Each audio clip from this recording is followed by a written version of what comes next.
Hey guys, today I'm showcasing my entire manga collection that I started collecting about 4 months ago back in August. I have a little over 200 volumes currently, so let's start off with the first shelf. The first series in my collection is Hori Miya, a really good romance series about a boy and a girl who showed a different side of themselves at school versus when they are at home. They meet the true versions of themselves outside of school and slowly develop their relationship as they can only show their real versions of themselves to each other. I'd say the first arc of this series is really good, and up until about volume 9, the main story is more or less complete, and the series turns from a really cute romantic comedy into more of a comedy series with chapters that feel like filler. My recommendation is to start with the first 5 volumes, and you can continue if you want, but there is an anime adaptation in January that should cover the best arc of Horimiya, so you really don't need to get this manga if you don't want to. Next is A Silent Voice, a story of redemption for a high school boy who used to bully a deaf girl and learns to deal with the trouble he caused in the past and the resulting trauma that he has in the present day. I got this manga because I really loved the movie that Kyoto Animation adapted, and even though the manga is really good, I would still say I enjoyed the movie much more because the voice acting, the music, animation. The movie did cut out some stuff in the manga, and while it wasn't significant to affect the overall story, I would still recommend this manga to gain more background on certain side characters that the movie overshadowed. Next, I have the only 2 published volumes of Act Age, a really good non-battle shonen about actors. The Act Age story author was arrested due to his illegal actions, so unfortunately this series was cancelled and unfinished, but luckily I was able to get the only 2 available volumes. While I don't support the author, I still do believe Act Age is worth reading online if you want to read a unique manga on a girl learning to master her technique of method acting while she quote-unquote battles other actors. After watching the anime, I had to see the ending of Bloom Into You, which is one of the best Yuri romance mangas that I've read so far. It's about a girl entering high school and not understanding what love is or if it's even possible for her to fall in love before meeting her senior, who is a girl who she slowly falls in love with as they work together in student council. At 8 volumes, this series is short but packs a lot of wonderful moments while being very light on drama. Bloom Into You is overall a wholesome romance manga that I would recommend to anyone. Next is another short series at 4 volumes, Our Dreams at Dusk. Unlike Bloom Into You, this manga is filled with much more drama and gives the reader insight into the LGBT community and the problems they face. The story is about a high school boy who knows he's gay and he can't tell anyone because it's taboo in Japan. He finds a hangout spot where people of the LGBT community come and relax without judgment. The story is quoted in its description as being a realistic take on the struggles of lesbian, gay, bisexual, and transgender people and coming to terms with themselves. My next series is also another short series at 6 volumes called Spirit Circle. I think Spirit Circle is an extremely underrated series about a boy who is forced to live his past 6 lives. He relives these lives to their fullest and returns back to his life only when the previous life dies, so it's like he's experiencing a replay. In the end, the protagonist and the reader is able to learn to treasure their family, friends, people, and love, and most importantly, to not forget gratitude. Spirit Circle is a very solid series, and with only 6 volumes, it gives a satisfying ending without dragging out the story. Now, starting off my second shelf, I have 11 volumes of the Quintessential Quintuplets, a really good harem rom-com series. This is one of the few harem romance series that I've read that has no filler or excessive fan service and is very plot-driven, which is the type of stories I prefer to read. A high school boy is hired to tutor 5 quintuplets who each have their own quirks that make them unique from the other girl. It's a really fun read, and the author does a good job of creating situations that would only work with quintuplets, like disguising as each other to the point where the reader can't even guess which girl is which. The series is almost completely released now, so now would be a really good time to pick it up. Next is one of my favorite series in my collection, Kaguya-sama Love is War. After watching the anime, I just had to get the manga, and if you're wondering which is better, I would honestly say that the manga has much more material and does some moments much better than the anime. That being said, the anime definitely is extremely good and does the adaptation justice. The main hook of this story is that there are 2 genius high schoolers that are in love with each other but are too proud to confess, so they play mind games with each other and try to get the other to confess their love first. Love is War uses that as a launching point for the story, so that concept isn't overused, and the author is able to create new creative ideas in every chapter that builds on top of the other. Love is War is one of those few long series that I've read that I can say is constantly delivering high quality chapters with fresh ideas. This is a must-have for any romance fans.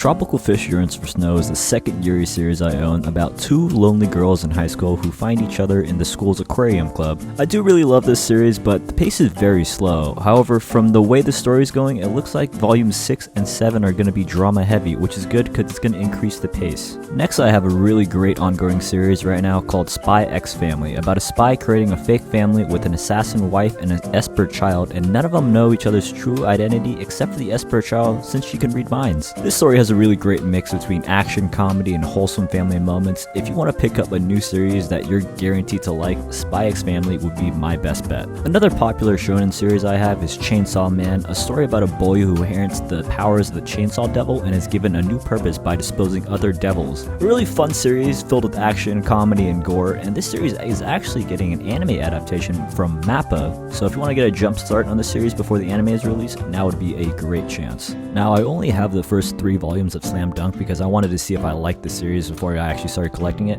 and I really like it, but it's so hard to find a full collection in stock, so I'm waiting patiently before I buy it all. Slam Dunk is known for being one of the most popular sports manga of all time, and it's about a tall, high school student who learns how to play basketball to impress a girl he likes. Even if you don't know the sport of basketball, Slam Dunk does a great job of explaining the rules, and I would say this is a very solid sports manga to get if you can find it in stock.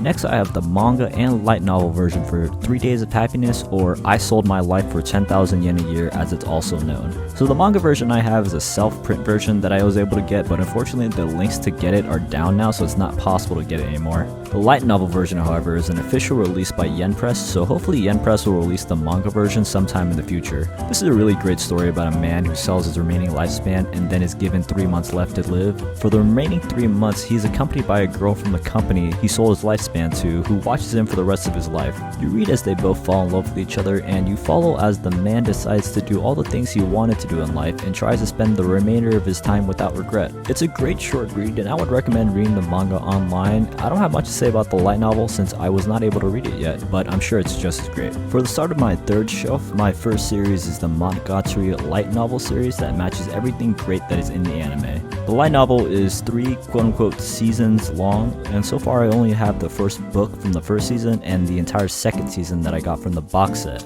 This series is a supernatural series about people who have turned into supernatural versions of themselves, such as a vampire, snake, or a cat. Despite how odd it can be, the story can be best described as a group of people trying to live their fucked up lives and figure out a solution with their friends. The thing that hooked me into this series is the complex characters with deep backgrounds and the interactions they have with each other. I would recommend the anime adaptation to get your feet wet if you want to collect this series. Pause now to see the best watching order for the series because I know it can be kind of confusing. Next, I got 3 volumes of Blood on the Tracks, which is a psychological thriller about a boy and his extremely overprotective mother that I would highly recommend if you're looking for a story that's really messed up. One Punch Man is a really fun series that I love reading. A man with the power to defeat any enemy with one single punch, this series delivers plenty of action and comedy in every single chapter that it's impossible not to be entertained from reading this. The first season anime adaptation for the anime was great, while the second season left more to be desired. I would recommend picking up this series if you like the first season of the anime because their art and story is amazing. Another harem romance series I have is called We Never Learn, and it's pretty much similar to Quintessential Quintuplets, where a high school boy needs to tutor a group of students who fall in love with him. We Never Learn is much lighter on the drama and is much more focused on romantic comedy, so I would say the two series have their own unique charm to them. We Never Learn has a mixture of arcs with a few filler chapters that are still fun to read on their own, as they always highlight one of the girls with the main character. If you like romantic comedy, you really can't go wrong with We Never Learn. The complete collection of I Had That Same Dream Again is a story about a young girl who interviews 3 people at different ages, a high schooler, an adult, and an old lady. She asks them all the same question: what is happiness to you? You explore her journey as the young girl figures out her own definition of happiness, as you hear from 3 people with 3 different perspectives from their own lives. It's a powerful story, and it's adapted from a light novel that I haven't read, but I bet you the light novel could be a better version of the story as it is the source material. If you like stories about someone who is extremely smart but secretly hides it, you would love The Classroom of the Elite light novels. About a high schooler who is placed in the lowest ranking classroom, Class D, read as he does all the scheming behind the scenes without drawing attention to himself and his genius as he moves up to Class A. If you watch the anime adaptation, you should definitely give the light novels a try because they give a lot more depth to the characters and more behind the scenes look on what actually happened in the big moments. To start off my third shelf is my introduction to the works of the infamous Inio Asado called Soladin, and it's a coming-of-age story about people in their mid-20s trying to figure out their dreams and what they want to do in life. It's a story that I was able to connect to since I'm in my 20s myself and I understand the problems that the characters face. I also have the limited edition epilogue version, which is extremely short, and I would recommend you just read this online rather than buying it because it's kind of overpriced and not necessary to the overall story. Next is another coming-of-age story from Inio Asado called Dead Demons Destruction, about a group of girls who live their lives in a world where aliens have invaded Japan. The aliens are not attacking humans, but the humans actively attack the aliens who are a non-threat. Surprisingly, the alien part is just a subplot for the story that focuses more on the lives of the girls and their uncertainty in their lives and the future that is coming towards them. As they graduate high school and prepare themselves for the real world, they are faced with new decisions that will affect the rest of their lives. The alien part does make the story much more interesting and adds a layer of mystery and sci-fi to the story. Next I have Otakoi, Love is Hard for Otaku, a really great romance that takes place in an adult workplace instead of the usual high school setting. This series is best read for those who are familiar with anime and the community because it references a lot of games in anime. It's a fun romance read for anyone who is tired of reading high school romance dramas. Otakoi has adult couples doing things together like watch anime, play games, and cosplay. It's really fun. Now one of my favorite comedy series has to be Grand Blue Dreaming, which is best described as a rowdy comedy that takes place in college. Since the story is in college, it also has a lot of adult humor that's more perverted and crude. I would say the best thing about Grand Blue is that there's actually a linear story about a guy joining the diving club and slowly learning and improving himself in diving while he enjoys his college life with his new friends.